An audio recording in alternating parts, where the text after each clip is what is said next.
Hello everyone. इस video में हम लोग जो आज टॉपिक डिस्कस करने वाले हैं वो क्या है हमारा नॉइज़ पॉल्यूशन। इन्वायरमेंटल इंजीनियरिंग में आप ये चैप्टर पढ़ रहे हैं, ठीक है। अब सवाल ये उठता है कि सर नॉइज़ पॉल्यूशन क्या होता है, इसके बारे में थोड़ा बताइए, बचपन से तो पढ़ते आ रहे हैं। देखिए आपको एक बात बताते हैं, हमारा लाइफ में ना सुनने और सुनाने का कार्यक्रम जीवन भर चलता है, ठीक। अब कुछ चीज़ उसमें से हम लोग को सुनने में अच्छा लगता है, कुछ अच्छा नहीं लगता है, ठीक है। लेकिन हम लोग को क्या करना पड़ता है, सुनना ज़रूर पड़ता है। अब सवाल उठता है कि सर नॉइज़ क्या है, ठीक है। तो आपको हम नॉइज़ के बारे में 2-3 खासियत बताते हैं, किस किस कंडीशन में हम लोग इसको नॉइज़ कहते हैं। सबसे पहला बात, ये हमारा क्या होगा, नॉन पीरियोडिक होगा। नॉन पीरियोडिक कहने का मतलब एक तय समय सीमा अंतराल के बाद ये दोहराता नहीं है, ठीक है। मतलब ये जब भी रिपीट करेगा तो उसका कोई फिक्स टाइम नहीं है। दूसरा क्या है, इर्रेगुलर होगा।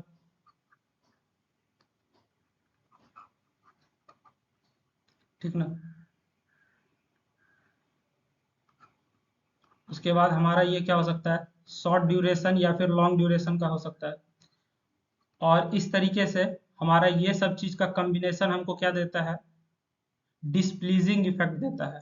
डिसप्लीजिंग इफेक्ट कहने का मतलब क्या है कि हमको जो है सुनने में अच्छा नहीं लग रहा है सर, ठीक ना। ये सब का कॉम्बिनेशन हमको क्या देता है, डिसप्लीजिंग इफेक्ट, हमको सुनने में अच्छा नहीं लग रहा है। और अगर सुनने में अच्छा नहीं लग रहा है तो इसका मतलब वो क्या है आपके लिए, नॉइज है। मतलब ऐसा चीज जो हमको सुनने में अच्छा नहीं लगे वो हमारा क्या है, नॉइज है, ठीक ना। तो अब सवाल ये होता है किस किस तरह का नॉइज हमारे लिए खतरनाक हो सकता है सर, जिसमें कि हमारा क्या रहेगा, हाई पिच रहेगा, ठीक है, हाई एम्पलीट्यूड रहेगा,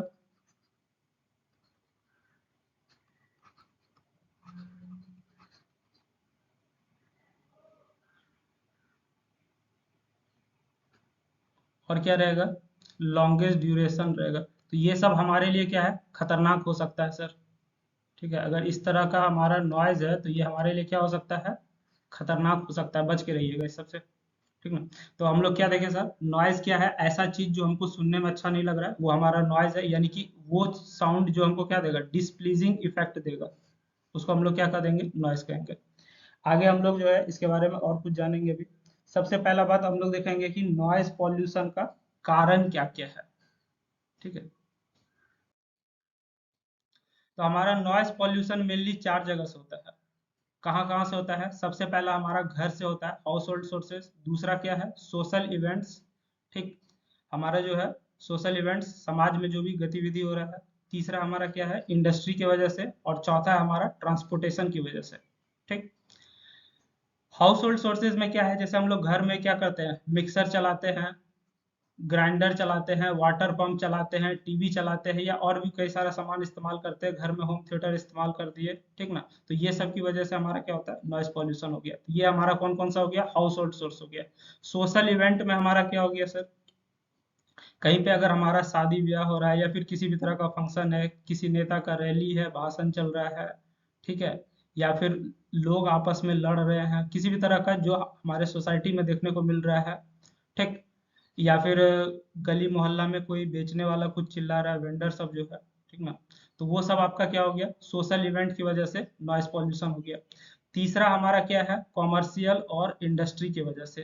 तो आपको तो मालूम है कि हमारा इंडस्ट्री में बहुत सारा मशीन काम करता है, और मशीन जो है जोर जोर से आवाज भी करता है, ठीक ना। तो हमारा जो है इंडस्ट्रीज की वजह से। दूसरा बात हमारा जो है कंस्ट्रक्शन साइट पे जाइएगा तो वहां पे भी बहुत सारा हैवी मशीन काम कर रहा होता है, समझ गए। तो कंस्ट्रक्शन साइट सबसे भी हमारा जो है नॉइस पॉल्यूशन बहुत ज़्यादा देखने को मिलता है। उसके बाद हमारा जो है और कहाँ कहाँ होता है देखने को, आपका जो है ट्रांसपोर्टेशन सेक्टर में भी नॉइस पॉल्यूशन देखने को मिलता है। रोड पे जितना भी गाड़ी चलता है, हॉर्न बजता है, ठीक है। तो वो सब से भी हमारा क्या देखने को मिलता है, नॉइस पॉल्यूशन देखने को मिलता है। बात समझ गए। तो हमारा मेनली नॉइस पॉल्यूशन जो है, नॉइस पॉल्यूशन का कारण क्या है, 4 तरह का कारण हो सकता है। पहला हमारा हाउस होल्ड, दूसरा हमारा क्या हो सकता है, सोशल इवेंट्स। और तीसरा हमारा क्या है sir, commercial and industrial activities. तो हम इसको सिर्फ इंडस्ट्रीज लिख देते हैं, समझ गए। और चौथा चीज जो है हमारा, वो हमारा कहाँ से होता है, ट्रांसपोर्टेशन से होता है। ऐसा नहीं है कि इसके अलावा और कोई कारण नहीं हो सकता है, और भी कई सारा कारण हो सकता है, लेकिन ये सब हमारा जो है मेजर सोर्स है जो कि हम लोग को जानना चाहिए, ठीक ना। तो कॉजेज ऑफ नॉइज पोल्यूशन हो गया।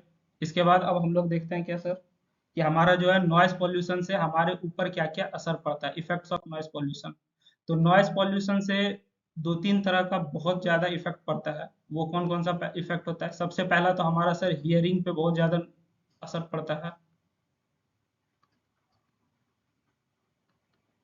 हियरिंग में क्या होता है, जैसे कि कुछ समय के बाद देखिएगा, अगर कोई आदमी जो है जिसको कि साउंड की वजह से प्रॉब्लम हो रहा है, कुछ समय के बाद उसको सुनाई नहीं देता है, ठीक है, या फिर वो बहुत ऊंचा सुनता है, क्या बोले नहीं समझ में आया, क्या बोले फिर से बोलो, इस तरीके का वो बात बोलता है। इसका मतलब क्या, उसको हियरिंग में प्रॉब्लम है। दूसरा जो है, जो सबसे बड़ा प्रॉब्लम हो सकता है वो आपका क्या हो सकता है, कार्डियोवास्कुलर इफेक्ट देखने को मिल सकता है आपको, ठीक। उसके बाद राइज इन ब्लड प्रेशर देखने को मिल सकता है, आपका ब्लड प्रेशर लेवल बढ़ जाएगा। इंक्रीज इन स्ट्रेस, ठीक है, ठीक। उसके बाद और क्या क्या देखने को मिल सकता है, increase incidence of coronary artery disease. तो इस तरह का हमारा जो है कई तरह का डिजीज है जो कि हमको देखने को मिल सकता है, किसके वजह से, नॉइज पॉल्यूशन की वजह से। आपको एक बात बता दें कि यहाँ से आपके प्रीवियस ईयर में क्वेश्चन पूछ चुका है, तो इस टॉपिक को थोड़ा अच्छे से देख लीजिएगा। क्या क्या प्रॉब्लम हो सकता है सर नॉइज पॉल्यूशन की वजह से, पहला हियरिंग हो सकता है, ठीक है। दूसरा हमारा क्या हो जाएगा, कार्डियोवास्कुलर इफेक्ट हो जाएगा। तीसरा क्या हो जाएगा, राइज इन ब्लड प्रेशर हो जाएगा। चौथा हमारा हो जाएगा क्या सर, इंक्रीज इन स्ट्रेस। पांचवा हो जाएगा वैसोकॉन्स्ट्रिक्शन, ठीक है। छठा क्या हो जाएगा, increase incidence of coronary artery disease. तो ये सब कुछ इफेक्ट है जो कि नॉइज पॉल्यूशन की वजह से होता है। अब सवाल ये उठता है कि सर नॉइज पोल्यूशन को कंट्रोल कैसे किया जाए, ये भी आपका एग्जाम के लिए बहुत इंपॉर्टेंट टॉपिक है, ठीक ना। रेमेडियल मेजर्स हमारा क्या क्या हो सकता है, तो इसमें जो सबसे पहला पॉइंट आपको हम बता रहे हैं, वो आपको थोड़ा चौंका सकता है। चौंका इसलिए सकता है क्योंकि अभी तक आप सुने होंगे कि रोड के चारों साइड जो हमारा पेड़ पौधा लगाया जाता है, वो किस लिए लगाया जाता है, कि सर हमको रोड पे चलते समय ठंडक महसूस हो, हवा चले, ठीक है, ज्यादा हीट का महसूस ना हो। लेकिन आपको अगर हम ये बोलें कि ये सब पौधा जो है हमारा साउंड प्रूफ का भी काम करता है, ठीक है, तो ये आपको थोड़ा आश्चर्यचकित करने वाला बात लगेगा। हम लोग क्या करते हैं, रोड साइड में जो है ग्रीन प्लांट लगाते हैं, growing green plants along road side. इससे हमारा क्या होगा, नॉइस पॉल्यूशन जो है कम होगा। बात समझ गए। उसके बाद हमारा जो है बहुत सारा लॉ इन्फोर्समेंट एजेंसीज है, ठीक ना। उनको जो है नियम कानून सही से पालन करवाना चाहिए, लोगों को समझाना चाहिए कि क्या सही है क्या गलत है। तो पहला काम हम लोग क्या करेंगे सर, पहला काम जो है हम लोग के रोड के किनारे किनारे जो है हरा हरा पौधा लगाएंगे सर। दूसरा हम लोग क्या करेंगे सर, हमारा जो लॉ इन्फोर्समेंट एजेंसी है, मतलब जिसका काम है कि नियम कानून पालन करवाना, उसको क्या करना पड़ेगा, लोगों को जाके जागरूक करना पड़ेगा और देखना पड़ेगा कि हर तरह का नियम कानून सही से फॉलो हो रहा है कि नहीं हो रहा है, ठीक है। उसके बाद हमको देखना पड़ेगा कि हमारा जो भी नॉइज प्रोड्यूसिंग इंडस्ट्रीज है, एयरपोर्ट है, बस है, ट्रांसपोर्ट टर्मिनल्स है, या फिर रेलवे स्टेशन है, वो सब हमारा जो है, जो हमारा रेसिडेंशियल एरिया है उससे क्या होना चाहिए, दूर होना चाहिए। हमारा रेसिडेंशियल एरिया से क्या होना चाहिए सर, दूर होना चाहिए। क्या क्या दूर होना चाहिए, जितना भी हमारा ट्रांसपोर्ट फैसिलिटी है, जैसे बस टर्मिनल हो गया, रेलवे स्टेशन हो गया, एयरपोर्ट हो गया, या फिर इंडस्ट्री जो है, वो सब हमारा दूर होना चाहिए, ताकि हमको डिस्टरबेंस क्रिएट ना हो, ठीक है। और चौथा हम लोग क्या करेंगे, हम लोग जो है ऐसा रूम बनाएंगे, ठीक ना, या फिर ऐसा जगह तैयार करेंगे जहाँ, जो कि हमारा क्या होगा, साउंड प्रूफ होगा, जो कि हमारा क्या होगा सर, साउंड प्रूफ होगा। बात समझ में आ रही है। साउंड प्रूफ जगह रहेगा तो हम लोग क्या कर सकते हैं, वहां पे अगर हैवी मशीन भी ऑपरेट करेंगे तो अगल बगल क्या होगा, डिस्टरबेंस नहीं होगा। तो हम लोग चार मेथड अब यहाँ पे देख रहे हैं कि हम लोग क्या क्या कर सकते हैं। पहला, पेड़ पौधा लगा सकते हैं, ठीक है। दूसरा क्या कर सकते हैं, सही से नियम कानून फॉलो करवाया जाए, लोगों को जागरूक करवाया जाए। उसके बाद तीसरा काम क्या कर सकते हैं सर, कि हम लोग जो है इंडस्ट्रियल एरिया से दूर रखेंगे जो भी हमारे डिस्टर्बिंग चीज सब है। और चौथा चीज हम लोग क्या कर सकते हैं सर, साउंड प्रूफ जो है रूम का निर्माण करेंगे। ताकि हमको क्या हो, कम से कम डिस्टरबेंस देखने को मिले। उसके बाद आइए अब हम लोग यहाँ से जो है ना न्यूमेरिकल का पार्ट देखते हैं, कुछ इसका बेसिक टर्म वगैरह देखते हैं जिससे हमको न्यूमेरिकल बनाने में मदद मिलेगा। ठीक है, सबसे पहला हम लोग क्या देखेंगे सर, कैरेक्टरिस्टिक्स ऑफ साउंड में देखेंगे। सबसे पहला हम लोग टाइम पीरियड देखेंगे, जिसको यहाँ पीरियड लिखा गया, ये एक्चुअली में क्या है आपका, इसी को हम लोग क्या कहते हैं, टाइम पीरियड कहते हैं। अब सवाल ये उठता है कि सर टाइम पीरियड बराबर फॉर्मूला क्या होता है। तो टाइम पीरियड को यहाँ पी से दिखाया गया है, किसी किसी बुक में टाइम पीरियड को जो है टी से भी दिखाया जाता है, कंफ्यूज नहीं होइएगा, दिखाने का अपना अपना है। टाइम पीरियड बराबर होता है 1/फ्रीक्वेंसी सी बराबर एफ लैम्डा। सी हमारा क्या होगा यहाँ पे, वेलोसिटी ऑफ साउंड हो जाएगा, और लैम्डा हमारा क्या हो जाएगा, वेवलेंथ हो जाएगा। बात समझ गए।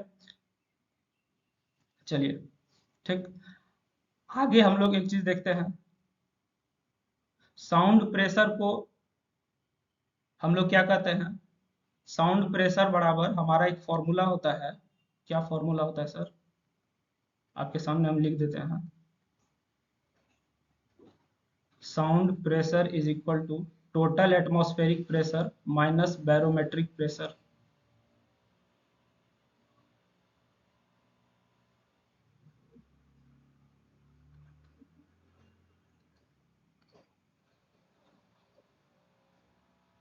प्रेशर माइनस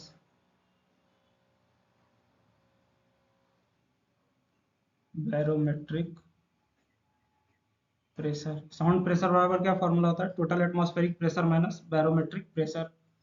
ठीक है, यहाँ पे थोड़ा एरर हो गया है, इसको आप देख लीजिएगा, यहाँ पे माइनस होगा, इक्वल टू नहीं होगा, ये माइनस होगा। उसके बाद अगला चीज जो है आपको, जो सबसे इंपॉर्टेंट है, जहां से आपका एग्जाम में सवाल भी पूछा गया है, ठीक है, कि हम लोग साउंड को नापते किस में है। तो साउंड को हम लोग नापते हैं किस में सर, मेजर्ड इन डेसिबल्स। हम लोग साउंड को किस में नापते हैं, डेसिबल्स। इसको शॉर्ट में स्मॉल डी और कैपिटल बी से दिखाया जाता है। बात समझ गए, ये आपका ऑब्जेक्टिव में पूछा हुआ क्वेश्चन है, इसको देख लीजिएगा। उसके बाद यहाँ से आपका शुरू होता है कई सारा क्वेश्चन। क्वेश्चन जो बनेगा वो आपका कुछ फॉर्मूला बनेगा, जिसमें सबसे पहला फॉर्मूला जो आपका इस्तेमाल होगा वो क्या है, आपका sound pressure level. Sound pressure level जो है वो हमारा क्या हो जाएगा sir, 20 × log⁻10 P/P REF। REF मतलब हो गया ये हमारा जो है रेफरेंस प्रेशर है। ठीक है, उसके बाद P और P रेफरेंस जो है वो आप किस में लीजिएगा, न्यूटन पर मीटर स्क्वायर में ले लीजिएगा।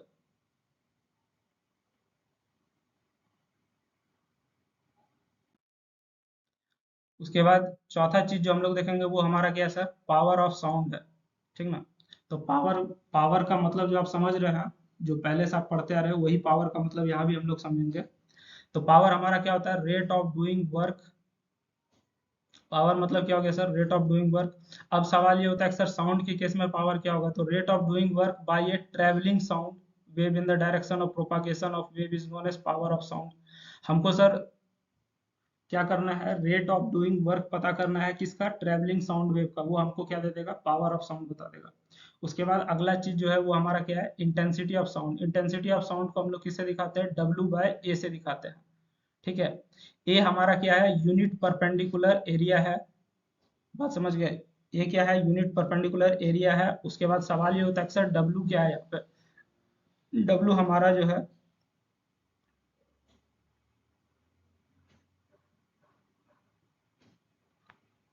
पावर ऑफ साउंड वेव है। डब्ल्यू क्या है sir, power of sound wave है। इसको हम लोग किस में नापते हैं, वाट पर मीटर स्क्वायर में नापते हैं। ठीक है, उसके बाद आपको एक और फॉर्मूला हम बता देते हैं। आई बराबर क्या होता है, PRMS का स्क्वायर बाय, ये हो जाएगा यहाँ पे, ये रो इंटू वी हो जाएगा। ठीक है, आई बराबर क्या हो जाएगा, PRMS का square by rho into V हो जाएगा। जहाँ पे PRMS तो आप समझ रहे हैं, RMS मतलब हो गया रूट मीन स्क्वायर। ठीक, P आपका क्या है, डेंसिटी ऑफ मीडियम है, सॉरी P नहीं, ये हो गया रो आपका क्या है, डेंसिटी ऑफ मीडियम है, V वेलोसिटी इन मीटर पर सेकंड है, T टेम्परेचर इन केल्विन है। ठीक है, उसके बाद अगला चीज जो है वो हमारा क्या है सर, लेवल ऑफ नॉइज है। तो लेवल ऑफ नॉइज को हम लोग किससे दिखाते हैं, ये हम कैपिटल एल से दिखाते हैं। एल बराबर हमारे पास फॉर्मूला होता है log base 10 Q by Q not, और इसको हम लोग नापते हैं बेल्स में। ठीक है, Q हमारा क्या है, मेजर्ड क्वांटिटी हो जाएगा। Q नॉट हमारा क्या है, रेफरेंस स्टैंडर्ड है, और इसका एक फिक्स वैल्यू है 20 म्यू पी ए। ठीक ना, अगर आपको नहीं दिया गया तो आप 20 म्यू पी ए ले लीजिएगा। ठीक, उसके बाद जैसे जिस तरह से लेवल ऑफ नॉइज निकाले हैं, उसी तरह से हम लोग इस चीज को लेवल ऑफ नॉइज निकालेंगे पावर के टर्म में। तो एल डब्ल्यू बराबर क्या फॉर्मूला हो जाएगा, 10 लॉग बेस 10 डब्ल्यू बाय 10 पर पावर -12। यहाँ पे ये जो है हमारा 10 पर पावर -12, इसको हम लोग डब्ल्यू नॉट से भी दिखाते हैं, और डब्ल्यू नॉट हमारा क्या होता है, ये हमारा जो है रेफरेंस वैल्यू होता है। ठीक, उसी तरीके से अगर हम लोग रेफरेंस साउंड इंटेंसिटी निकालेंगे, ठीक है, तो यहाँ पे हमारा जो है ये जो है यहाँ पे 10 पर पावर -12, ये हमारा किसको रिप्रेजेंट करेगा, आई नॉट को रिप्रेजेंट करेगा। उसके बाद सबसे इंपॉर्टेंट क्वेश्चन जो है जो हम लोग से पूछा जाता है वो है एवरेजिंग साउंड प्रेशर लेवल। ठीक, एवरेजिंग साउंड प्रेशर लेवल को हम लोग जनरली एलपी बार से दिखाते हैं। किससे दिखाते हैं, एलपी बार से दिखाते हैं। एलपी बार बराबर क्या हो जाएगा, 20 log base 10 1 by capital N small N is equal to 1 से कैपिटल एन 10 पर पावर एल एन बाई 20 हो जाएगा। अब सवाल होता है कि यहाँ पे ये सब जो टर्म में लिखा हुआ है इसका मतलब बताइए। तो एलपी बार जो है आपका क्या बता देगा, एवरेज साउंड प्रेशर लेवल, किस में, डीबी में। आपको सबका यूनिट भी याद रखना है किस में क्या बताया गया है। ठीक है, उसके बाद यहाँ पे जो कैपिटल एन है सर, ये हमारा क्या बताएगा, ये नंबर ऑफ मेजरमेंट रीडिंग बताएगा। नंबर ऑफ, क्वेश्चन में आपको दिया हुआ रहेगा, ठीक है, कि कितना रीडिंग लिया गया है, समझ गए। उसके बाद अब सवाल ये उठता है कि सर एल एन क्या बताएगा।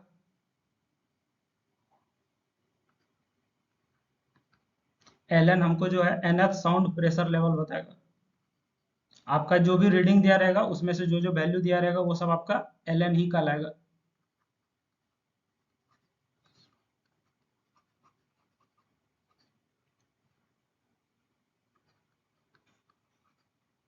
ठीक है, तो ये सब चीज आप याद रखिएगा।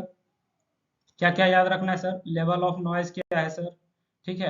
अगर रेफरेंस हमारा पावर के टर्म में दिया रहेगा तो क्या फॉर्मूला होगा, अगर रेफरेंस हमारा साउंड इंटेंसिटी के टर्म में दिया रहेगा तो क्या फॉर्मूला होगा। उसके बाद एवरेजिंग साउंड प्रेशर क्या है, ये बहुत ही इंपॉर्टेंट चीज है, इससे आपका क्वेश्चन पूछने का चांस बहुत ज्यादा है। ठीक, उसके बाद अब हम लोग देखते हैं एल एन कॉन्सेप्ट क्या है। ठीक है, ये थोड़ा इंपॉर्टेंट चीज है। तो एल एन जो है ये आपका एक तरह का क्या है, स्टेटिस्टिकल मेजर है। ये हमारा क्या है सर, स्टेटिस्टिकल मेजर है।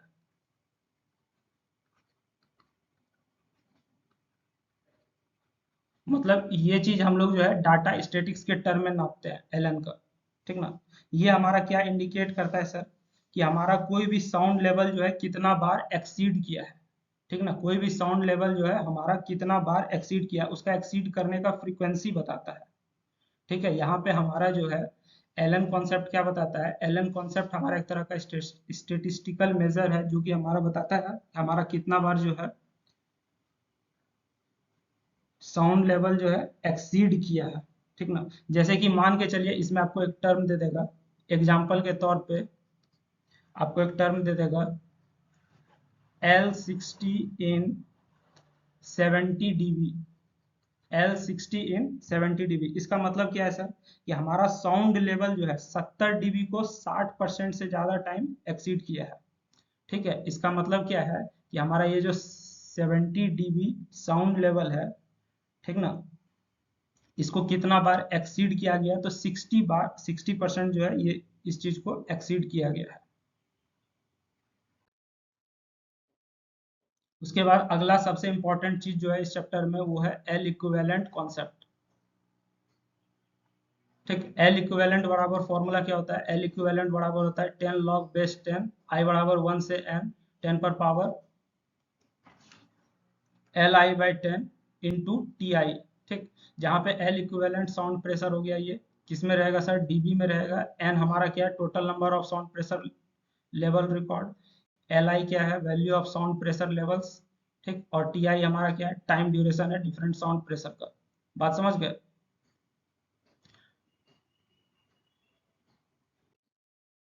उसके बाद देखिए हमारा जो है कुछ कुछ एक्सेप्टेबल लिमिट भी है, और कुछ कुछ एरिया वाइज भी हमारा ये जो है एक्सेप्टेबल लिमिट बचा बना हुआ है, सॉरी बटा हुआ है।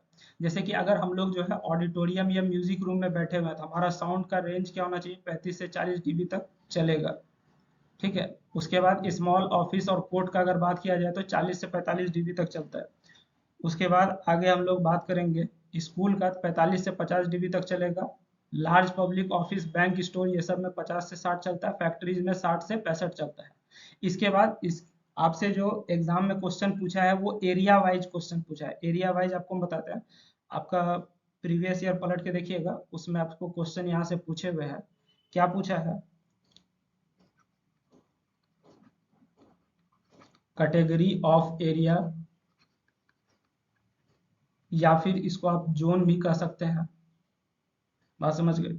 दूसरा हमारा जो है डे टाइम में परमिसिबल लिमिट क्या होगा, ये सब चीज हम लोग जो है डीबी में नापेंगे। और नाइट टाइम में हमारा क्या होगा, परमिसिबल लिमिट क्या होगा, ये भी हम लोग किस में नापेंगे, डीबी में नापेंगे।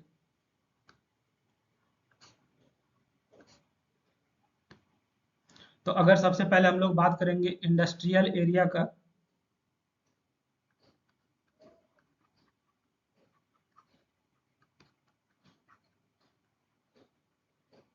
इंडस्ट्रियल एरिया में डे टाइम में 75 डीबी, नाइट टाइम में 70 डीबी। ये सब डाटा याद रखिएगा, आपको काम देगा, एग्जाम में पूछता है।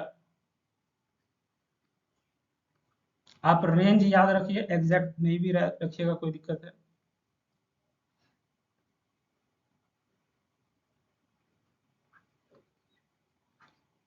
कॉमर्शियल एरिया में हमारा कितना होगा, ये हो जाएगा 65, रात में 55 होना चाहिए। उसके बाद हमारा जो है रेसिडेंशियल एरिया का,